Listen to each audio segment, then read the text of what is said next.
I'm Andrew Sherman. I'm a Texas transplant who has always been in pursuit of art as a career. I've played in bands, pursued an acting career in Hollywood, but I found it behind the lens of a camera here in Dallas, Texas. I was born in New York. I've lived in Chicago, Los Angeles, Austin, but I love Dallas. There's a magical artistic scene in Dallas that mostly goes unnoticed to the outside world. This podcast is focused on what makes it so special and the people who make it thrive artistically.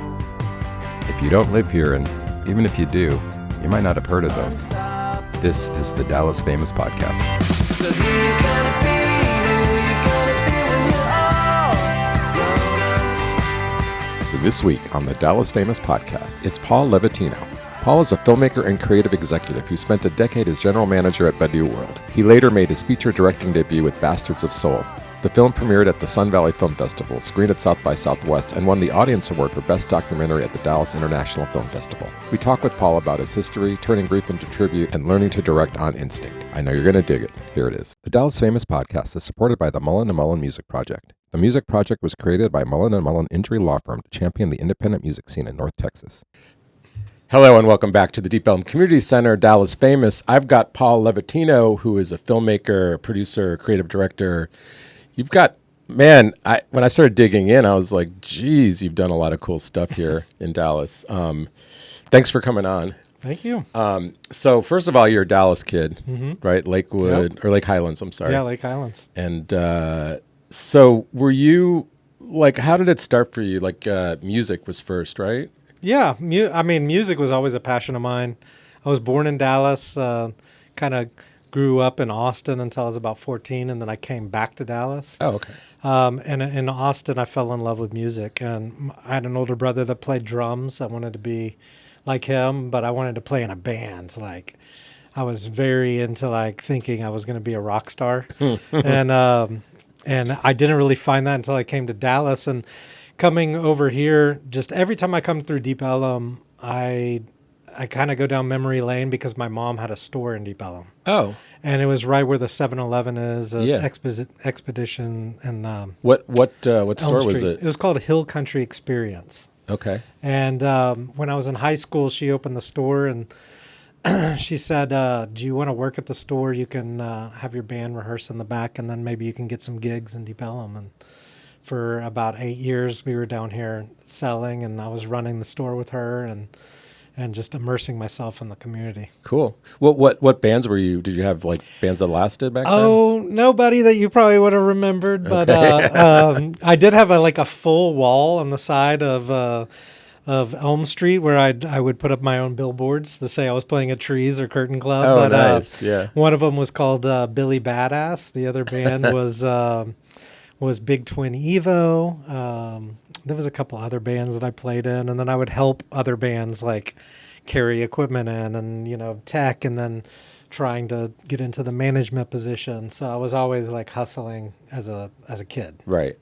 Did you, like, you're doing the bands, like, I guess at a certain point, it's funny how many people come on here and they start as musicians and then they're immediately transition to something else. So what was that like? Like, did you have a moment? Oh, actually, I guess you went to UNT, so that kind of broke it up a little. Yeah, when I went to UNT, I think my parents were like, you love music so much, why don't you get into the music program? And then it was just a very hard program, and I was a rock drummer. Oh yeah. So it just didn't compute for me. I think there was a moment in Deep Ellum. I was probably 21. I've told this story before, and people are always like, "Ooh, why are you telling that?" But I went to Trees, and they opened up the garage door. I was probably 20, something like that.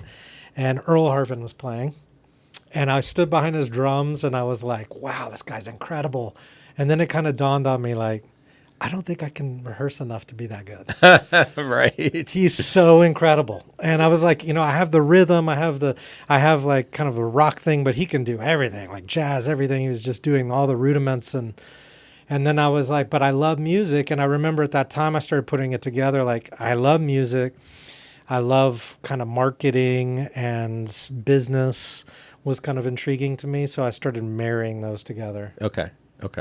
Well, so what did it look like, though, like at the beginning of that phase? Like, what were you actually doing? So I guess my first real job was convincing Sam Paulos to hire me at Crystal Clear Sound. Oh, okay, nice. And he hired me to come on, and I had been trying to get a job at Rainmaker, and I heard they were starting this label called Brando, and I was hitting up Paul Nugent and Dale Brock, and they were like, "Get out of here, kid!" Like, I was the guy who was showing up at 462 concerts with my demo tape and like knocking on Mark Lee's door, like, every week, and he was like, "I'll get you one gig," But finally, Sam was like, I'm gonna put you in this position to just be like a sales guy for this new startup we have called Bandware. And we were selling merchandise to bands. And then he was like, well, you can kind of sell a lot of things, because I started bringing people in going, this band needs distribution. And he was like, well, we are a we can do distribution. Oh, you can do CD manufacturing. And so we started connecting those dots for bands and trying to be like a one-stop shop. Nice. But at the same time, he had the North Texas New Music Festival, which Paula Moore started from, I think she was with Warner Brothers at the time, or Universal.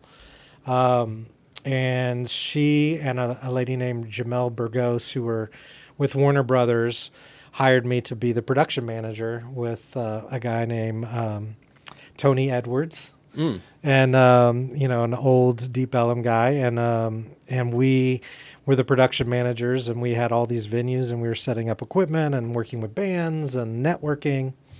So it just developed, just the networking and the moving around, and I was able to get Sam to sign the Pleasure Club. I brought in Ndombi, which is a really well-known soul singer that recently had written the book Hair Love, which won the Academy Award. Had a animation adaptation of that book, and I'm representing her now as a manager. Oh, wow. But so we had Ndombi. I brought in Blue October with Paul Nugent.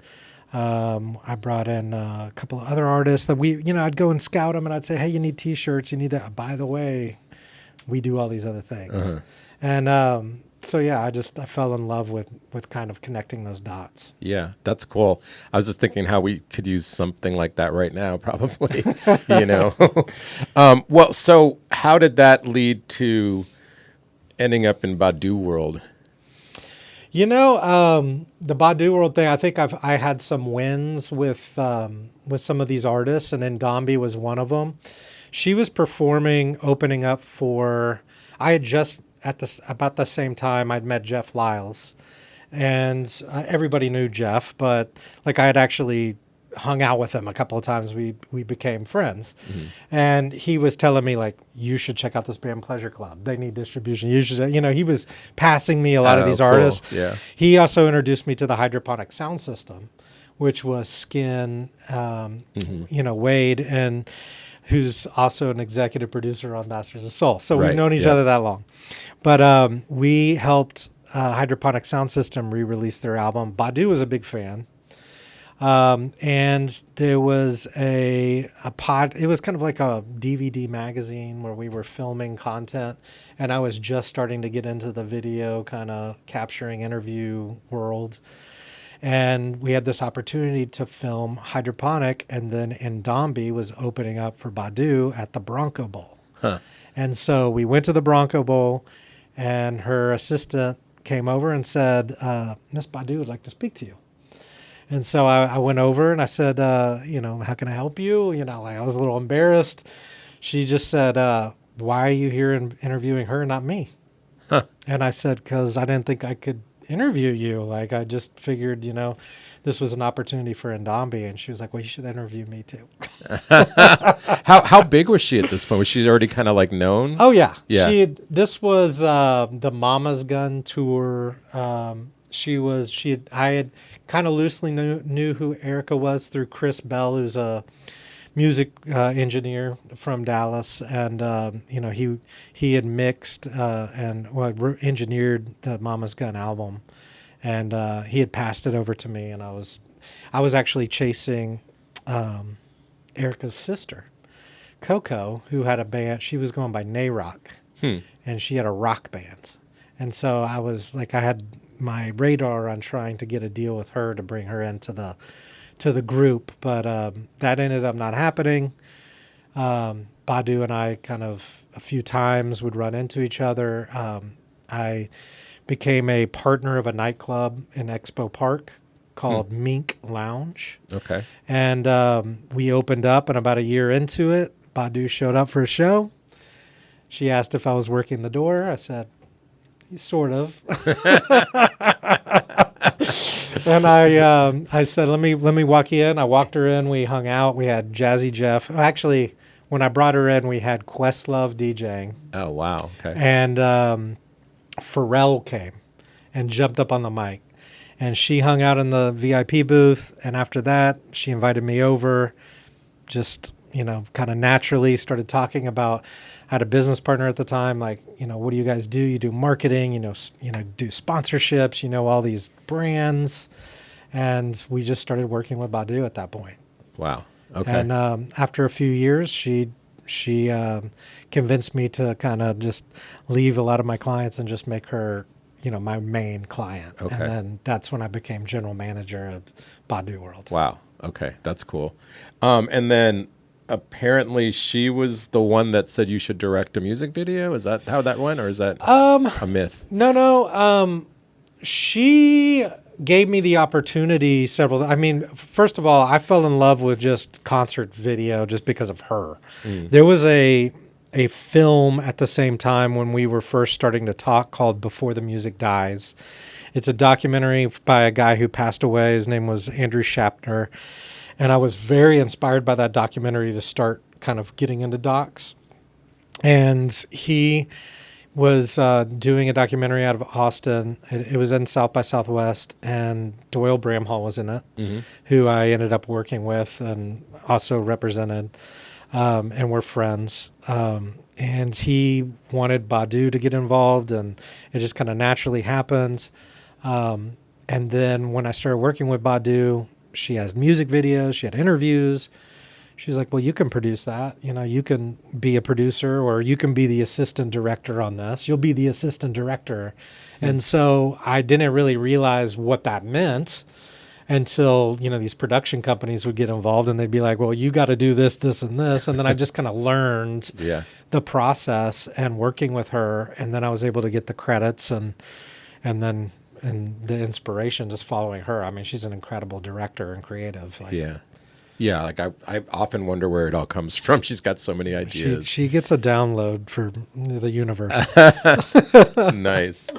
And then, I mean, you had a lot of success specifically with the Honey music video. Is that? Yeah. So Honey was probably the very first like major music video I got to work on. And, she was putting out an album. I was the project, I guess my title was project manager or product manager or whatever, for the album that she was doing, which was New America Part 1. And it was a very dark album. And Honey was like a single that didn't really fit on there, but the label was like, we're going to release Honey because it sounds like classic Badu. And so at the time they had big music video budgets, and it was like $150,000 or $200,000 or something ridiculous. And at the time it was a lot of money. And, we wanted to do animation. She came up with the treatment, and I worked with her as, kind of, hearing her ideas and relaying them to the director. I mean, it probably all started with trying to find the right director, but we ended up working with Chris Robinson on that. Okay. And then being able to go out to the set and seeing like a real production in LA, and, then dealing with the post-production and all of that, and then actually seeing it release, it was a huge career boost as far as finding my love in film and music. Right. When music and film collide. Yeah. Silly technical editor question. How long was that from like you film it to it's complete? Back then, I think, it probably couldn't have been more than a few months, because everything we did was last minute. And they needed that music video for the single to come out. So I can't imagine it was more than a few months from the time she came up with the idea. We got the budget locked in, and then getting out to LA and turning it around quickly. Right. And it was very technical, because at the time, like, you and I know this as creatives and photography and filmmaking, it's a lot easier in the software world now to do certain types of animation or masking and things like that. But we filmed all of these album cover scenes that she brought back to life and had to shoot the album cover in the record store and then place that video on top of that. So that was very expensive and hard to do at the time. Yeah. God, I was just telling him earlier, I was like, if it was still film, I don't know if I would have ever become a photographer. Yeah. There's just so many variables. I'm like, it's hard enough to get the shots with the good digital equipment. Yeah. But, so also, the window seat project, can you tell me about that? Yeah. So Window Seat was interesting because that was New America Part 2. And that was, I believe, one of her best songs from that whole era. And it was with a group that she tried to start, which would have allowed me to work with the group, called Edith Funker. And it was like it was a super group. So It was James Poyser from The Roots on keys. It was Questlove on drums. It was Mike Elizondo on bass, which is kind of like her core people from Baduism. And then you had Jazzy Jeff involved. You had all these different people that we brought in, that kind of Wendy and Lisa from The Revolution. Doyle Bramhall was on guitar. So there was some sessions we did, and they were out in LA. And that song was created by that supergroup, or the core part of that supergroup, and Badu wrote it. And the label came and was like, they had a terrible marketing department. They just didn't know their artists. It's not their fault. They're just very understaffed. And the high road is, it's a song about window seat. We should be on an airplane. We should do this. And then they started going out to these directors, and everybody was coming with these treatments, like, we're going to be on an airplane and Badu's going to be looking out the window and she's going to find her love. And I just remember Badu was like, this is trash. And she gave me a list at the time of directors, bands actually. She was like, Radiohead, Mars Volta. I want you to go and see who's making videos for them. Okay. Who are they working with? Yeah. That's what I want. This is my brand. This is the direction I want to go in. So I started going out there and looking.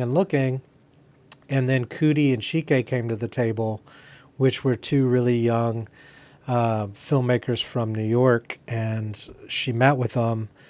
And she came up with this idea during the search of these videos that I was sending her. She found this video. I don't know if I found it or she found it or what. She probably found it, but it was Mike and Kim. And it was a small group that was kind of having some success. Matt and Kim. The band was called Matt and Kim. And they streaked through Times Square as their music video. So she was like, that's what I want to do. And so we got in touch with them, and I got them on the phone with her. And she said, I have this idea. I'm going to do it in Dallas. It's inspired by you, and I want your permission. And they said, absolutely. Wow. So we scouted, and I thought for sure we were going to do it on the train at Mockingbird Station.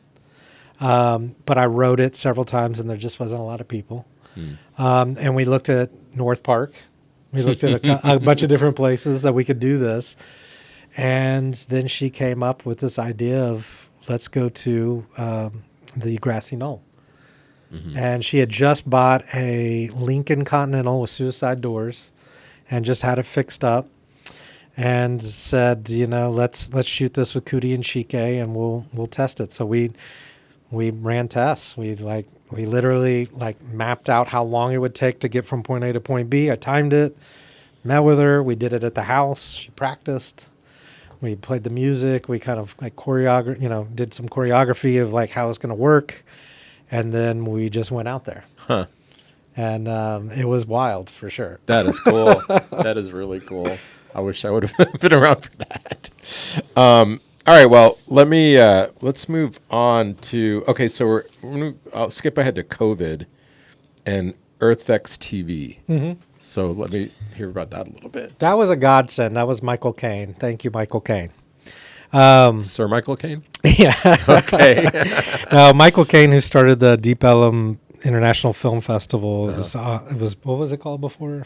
It was Deep Ellum Film Festival, and then it became DIF, through some different iterations. But I guess it was AFI, and then it became DIF. Michael had, and I knew him from Deep Ellum Film Festival, and I kind of, interned for them, worked for them, did some things. And we stayed in touch. I noticed he was working as the president of EarthX, and I reached out to him a few times. I was like, it was kind of in between stuff. It was after Badu. I was trying to figure out what I wanted to do. I knew I wanted to do film. I knew I wanted to do branding and creative direction. I still wanted to do music. And he brought me on to work for EarthX as a creative director, producer, actually the executive producer of the film festival. And as I got involved in the film festival, 6 months leading up until our 10-year anniversary, it was going to be our biggest event yet at Fair Park, COVID happened. And thank God I had that job because I was employed. Mm-hmm. And Michael and I spent endless nights staying up trying to figure out how to save our job. We knew that Trammell was thinking that, this is a nonprofit. I'm going to basically I'm going to have to let a lot of people off. Right. And we had this idea of doing EarthX TV. And so we went to Trammell, and I did a logo lockup, and I mocked up a little website, and we said, well, we could stream our conference. Everybody could come in and do it from Zoom. We can stream it. We can pull it off. We didn't know what we were doing, but we figured out whether we would just figure it out. Right. And we did, and we streamed it, and it was a big success at the time. We had Nat Geo as a partner, and then Trammell got inspired, and then he was like, I want to do this full steam ahead. And so some other people came in on the executive team, and then they made me the creative director. I think I was head of creative or something. I forget what my title was, and I just started doing everything from every brand ID to every promo commercial to wrapping every television show that we got, the openers and the closers. A lot of it was like interview talking head stuff, but then some of it started getting produced at a higher level where we could actually go out and film extreme skiers and people that are like seeing the actual issues with the environment and snow, and a guy who swam across the ocean, and we went out and filmed him. And so we had all of these opportunities, and then I was just producing hundreds of hours of content. Yeah. And because of that was where I really became a real producer, I think, and a real director. Right. Wow. That's a great opportunity. Yeah, it's crazy too that some of that survived, but I guess we were all just looking for something to do. All right, and then are you still involved with DIF, with the Deep Ellum Film Festival? I mean, not as much as I was. I mean, I'm always a supporter. Mm-hmm. So I was lucky enough to do our Texas premiere, Bastards of Soul. Mm-hmm. We won the audience award, right? Which was congratulations, huge honor. Yeah, and I couldn't think of a better award for those guys to be able to take that home after everything they dealt with.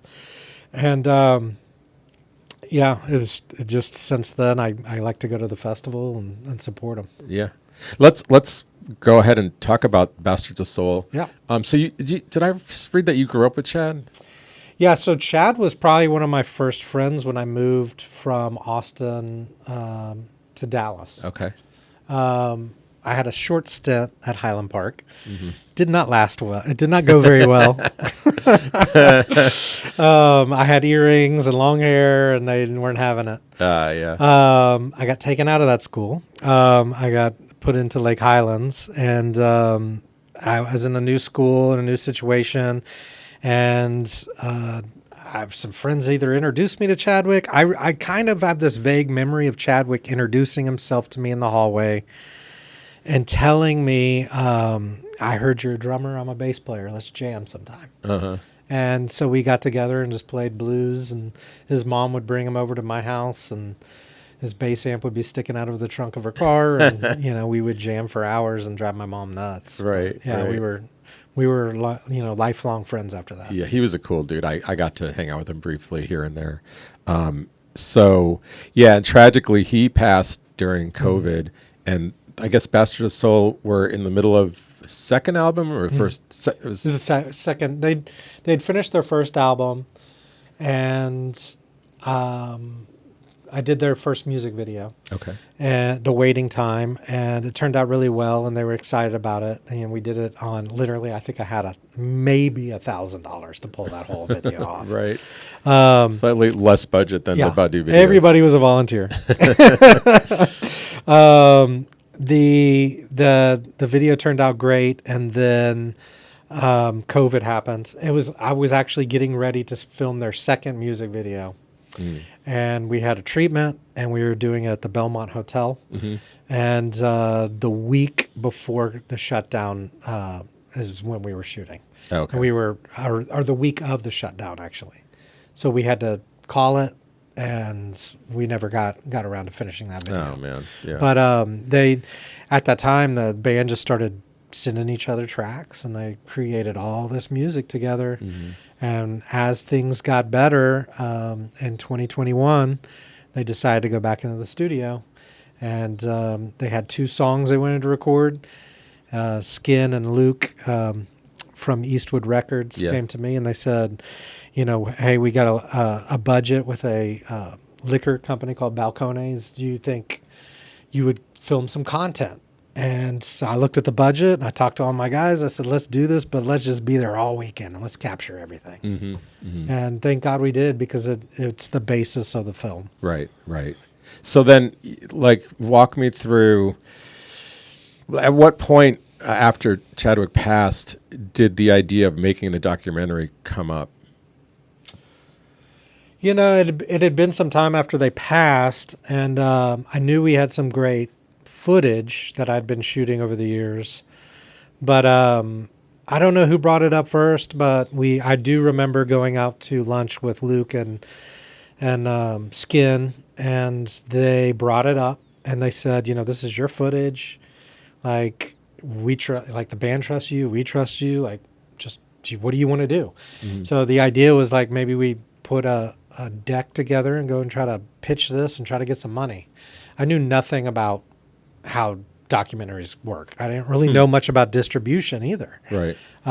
Because I always had, like with EarthX TV, I had a distribution. We were streaming. Right. And then with music videos and stuff, you just put it out and the label gets it out there. And it's not your department. Really. Yeah. But for a documentary, I would never do it this way, I don't think.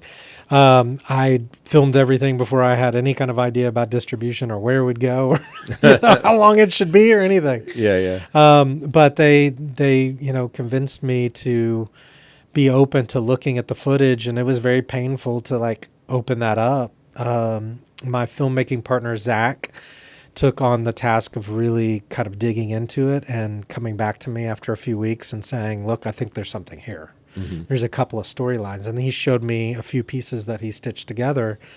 And I just kind of all clicked at that point. Wow. And I was like, I can do this. We edited probably for a few months on our own. And, he has to make a living, so he couldn't do it for free forever. But I found another executive producer who came in, Susie Batiste, mm-hmm. and she believed in the project, and she believed in me, and helped make that happen. Yeah, that's great. That's fantastic. And it's been received well, obviously, like we said. And so now, is it going to get a release, or how does the next phase work? It's out. It's out. Yeah. Oh, okay. So we did, my strategy really was to hit the festival scene as hard as possible. Mm-hmm. So I invested in a publicist who helped me a little bit at the time, who had a lot of connections in a lot of independent film festivals.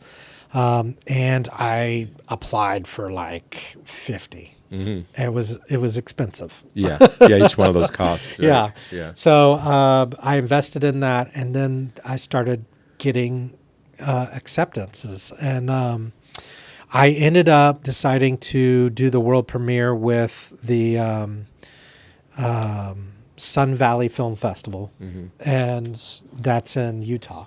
Oh, okay. And wait, is it Utah? No, it's Idaho. Sorry, Idaho. And I did that because I had promised the band. I was working with the band. They're all excellent musicians and have been around Dallas forever. Oh yeah. So we had loosely talked about kind of management needs for the band. But, it was never like Paul's our manager. It was just kind of like Paul's going to handle this. Paul's going to take care of this. And what I could do is just capture all this content.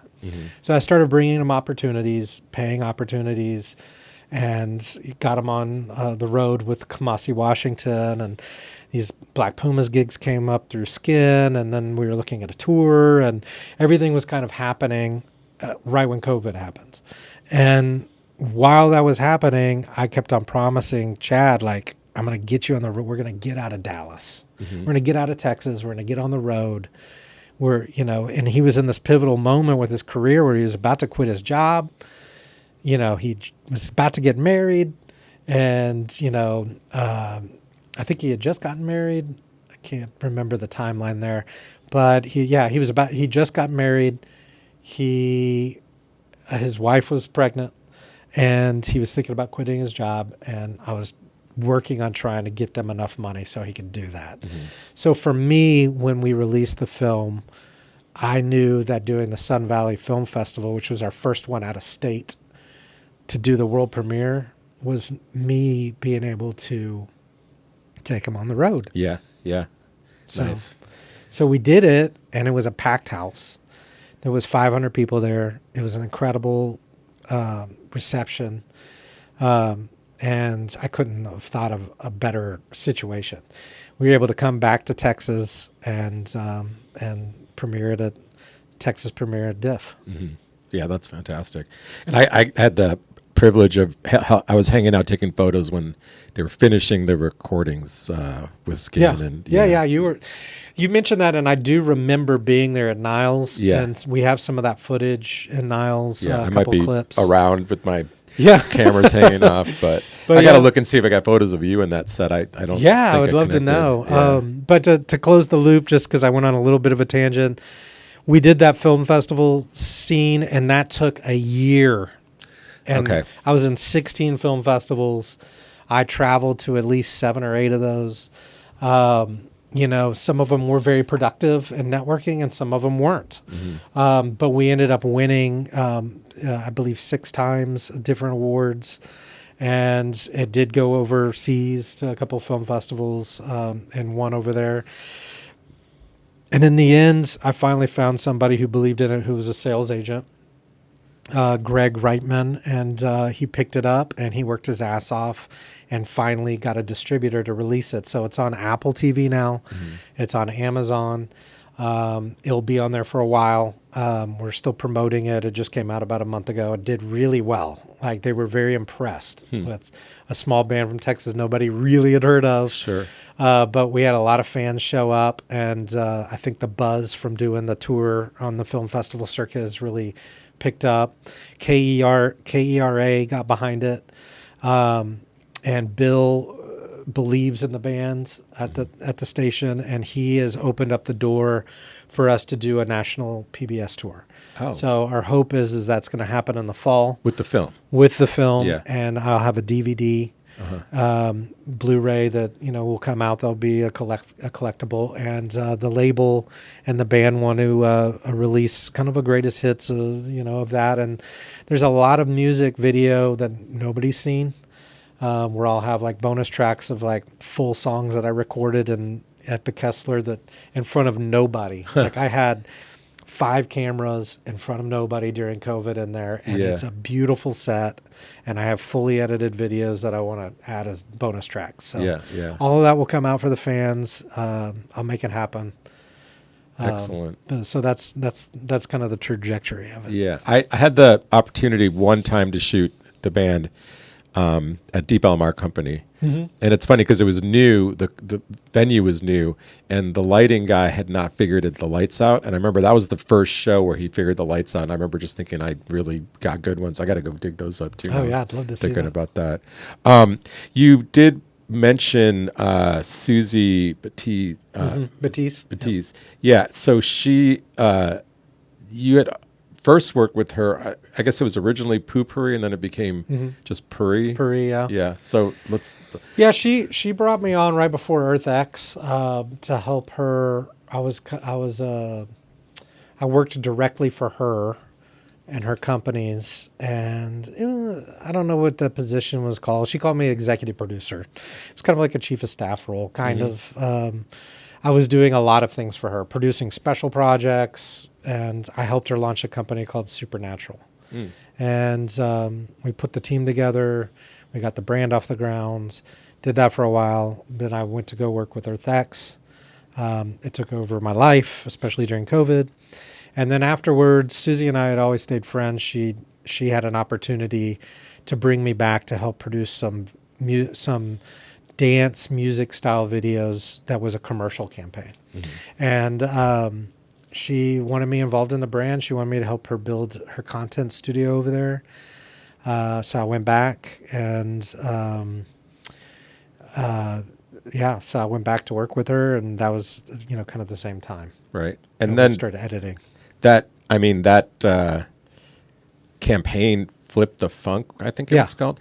You won awards for that. It did really well all around, I guess. Yeah, that was wild. We went to Amsterdam to film it. She had this great idea. She was like, I saw this kid on TikTok or Instagram, and he was dancing to a song. It was a Rick James song. And she was like, I want to do that. And I was like, okay. She was like, she had bought me a camera. She got me a new Blackmagic rig. And she was like, let's take your camera. I'll buy a flight next week. Let's just fly over there and film them. And I was like, hold on. The kid is 16 years old. We're not going to just show up and start filming him. So I reached out. I got in touch with his family. We started talking. He had a manager because he was this awesome lock dancer. He does locking, which is kind of a 70s style dance. And it made sense because when they were telling me about the dance, they were like, yeah, he does locking. And I was like, oh my God, our whole rollout is this funk lock technology. Where we're flipping the funk, and it's all fun, get the funk out and funk locking. So I went back to Susie, and she was like, that is a sign. We're doing this. So we hired a crew, went over, and we filmed. We were supposed to be there for about 2 weeks max. And then in true Susie style, she's like, let's stay and try to do the editing here. And I'm having a blast. And, can you stay? And I said, sure, I'm going to stay in Amsterdam for a month. Why not? It could be worse, right? Yeah. So we hung out in Amsterdam for a month, and they did really well. We won 2 golds and a platinum Hermes awards. And, it was just about creativity, and some of it was from the music. R.C. Williams and the Grits. R.C. came to the table and helped write the song. We brought in Keith Young to sing, who goes by Preacher now, and then decided that we were going to kind of go for more of a James Brown kind of sound. So we brought in the singer from Austin. His name is, I'll think of it in a second. We'll put it in the notes. But yeah, we'll put it in the notes. Great. So now you're an award-winning director, filmmaker. What is on the horizon for you? So right now, I have a handful of clients that I do creative production for. I have a brand that I launched here in Dallas for Dallasite. She's a female founder who will launch this gorgeous tea line. And I'm her chief of staff. And I helped her launch the brand, and I oversee the operations for her. We have a studio, and I take care of that, which has allowed me to collaborate with Sabrina D, who's He used to be based out of Deep Ellum at Black Book Inc. And we've produced all kinds of incredible content for the brands, beautiful videos, incredible photo shoots. Love collaborating with her. And that's been a lot of fun. But also what I'm most excited about probably is the work that I've been doing with Edwin over at the Longhorn. Oh, yeah. I didn't realize he was such a fan of mine, which was very flattering, because he just loved the Bastard stuff, the work. And he's given me a lot of opportunities to work on the Longhorn Ballroom. So I've been doing some consulting there, doing a lot of behind the scenes work with him. But we've also been developing a TV series, a docuseries called Legends of the Longhorn. Oh, wow. And we've been in pre-production for about a year. I've finished my first pilot for the mini, which is kind of like a mini web series that we're launching called Legends of the Longhorn. And the first one is on George Jones. Okay. And his work there. I'm working on Loretta Lynn right now. We are also talking to Willie's Camp. We've been in touch with the Sex Pistols, who are coming back to the Longhorn. Yep, in September. And they've agreed, hopefully, keep your fingers crossed, that we'll be actually interviewing them and capturing some of that content for the series, for the webisodes. Sure. But we're creating some really cool content there to help educate people and really cement that brand and its legacy and Texas music. You know, we don't want it to be forgotten. And if you think about the Bastards of Soul, I start out the film where it's like, you think you have time. It's an old Buddha quote, you think you have time to finish this, but you really don't. Same thing goes with the Longhorn. Yeah. Like, we have these stories and they're disappearing, and we need to memorialize them so people know what real history, music history is over there. Like, a lot of people have forgotten. Yeah, no, absolutely. It's been one of my favorite gigs I've ever had, and just to be the fact that I have photos backstage now framed is crazy to me. But and I love your photos. Thank you. Well, if you need like on the set photos when you're doing these interviews, you are going to be in our docuseries. Yeah. Okay. Excellent. I will be reaching out to you about being, because there's so many photos you've taken of the space and these different artists, and definitely I need your eye for sure. I appreciate that. Is there anything we missed? I mean, actually one last thing, I know it was in my notes somewhere, how you worked with some pretty big people on some projects, but now I can't find it in my notes. Oh yeah. Jane Goodall, Robert Redford, Jane Fonda. Like, what were you doing with those folks? That was the awesome work I did at EarthX. Okay, that was part of EarthX. We got to collaborate with a lot of NGOs, nonprofit organizations that specialized in the environment. Jane was incredible. She had a documentary film that came out in our. It was. I don't know if it was. We might have premiered it at EarthX Film, and it was called Jane. It's a beautiful documentary. I think I remember that, So I got to work with her organization on that. And then I did a music series. It's out there on YouTube a little bit. I know it's been leaked some, but there's a series called The Way of the Rain that Robert Redford and his wife put together. He does spoken word, and his wife would paint. And her paintings were inspired by the spoken word, but also she'd take these beautiful paintings and go out on these plateaus in New Mexico, and the rain would fall on them, and they become these beautiful art pieces. So The Way of the Rain was kind of birthed from that, and then he started doing this spoken word stuff before he had passed, and they gave me the opportunity to oversee and do the direction for creating these videos during COVID. So I did a series, about 6 of them with him, where he did the spoken word, and I would find and source all of the beautiful content from the Amazon or whatever, and work with the editors and create these pieces. So that was incredible. I did another TV special called, it was about the Amazon.